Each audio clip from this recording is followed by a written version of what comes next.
In this video, we are going to understand about the slide master function, and that's an amazing function of Microsoft PowerPoint. Because let's say that you have completed this entire presentation, but you have kept all the text to size, let's say size 12, and then you want to reduce it to something else, or you want to increase the size for just the bullet points of all presentation. Or let's say that you want to change the color of the text for all presentation. You can easily do that in bulk using the slide masters. But just remember that the slide master only works on the same kind of template. So if you have the same template all over the presentation, then it can easily work. So what we'll do is we will pick for the example this 3-4 slides which has the same format. It starts with the title and then the bullet points. Again, in the second presentation, the title and the bullet points, the title and bullet points, and similarly here as well. Let's go to the first one and click on view. And here we have the slide master option. Click on that. And if we scroll up a little bit, this is the master slide.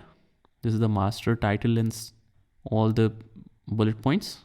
And we have all kind of titles and slides. So whatever is relevant to you, whatever you have used, just click on that. So what we'll do is we will click on this one.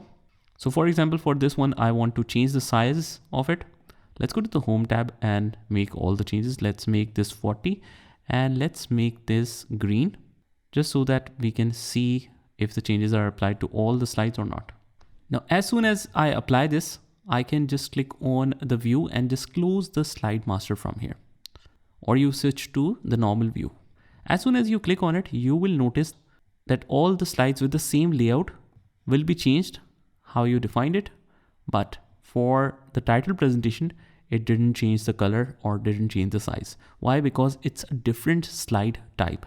So if you want to change this one, you can just click on view, slide master. And here, this is the first master title style. Just select all of this. Let's say that we want to reduce the size for this. Let's make it 48 and let's make it any other color just for the sake of example.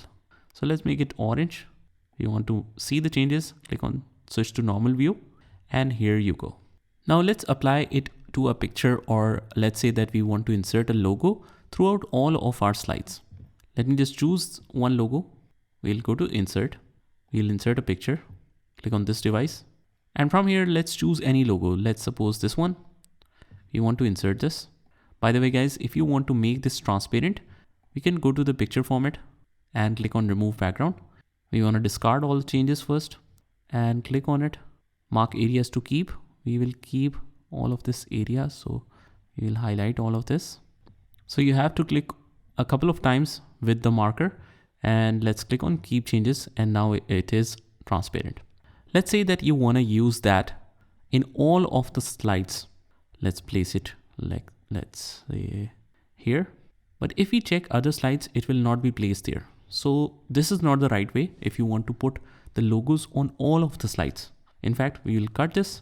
We'll go to view and insert it from the slide master. Let's choose a specific one. Let's say this one. No, this is not the one. We have this. What we'll do is we will click on this footer section and paste it right here. You can paste it near somewhere. It's not necessary to put it at exact same place. You can put it on any corner as well. Let's close the master view and there you go, guys. For all of the slides with the similar nature, it will be inserted right away. Obviously, you have to see what is the right place so that it doesn't disturb the original presentation. As you can see here that there's not much space in every slide for it. So you have to see that manually. So for example, if I remove the logo from here, this is kind of a banner. Let me just remove this. And for this particular slide, this corner is empty, right? So what we can do is just go to view, slide master. We'll copy it from here or cut it and paste it right here. Or you can easily move that as well. Similarly, if we want this to stand out because the colors for both are same, What we can do is we can change this color for the box. Let's make it orange just to see the results, or let's actually make it white. View, switch to normal view, and there you go. For all the slides with a similar nature, it is inserted in every single slide. So this is how the slide master function works. Just try this by yourself and I will see you in the next one.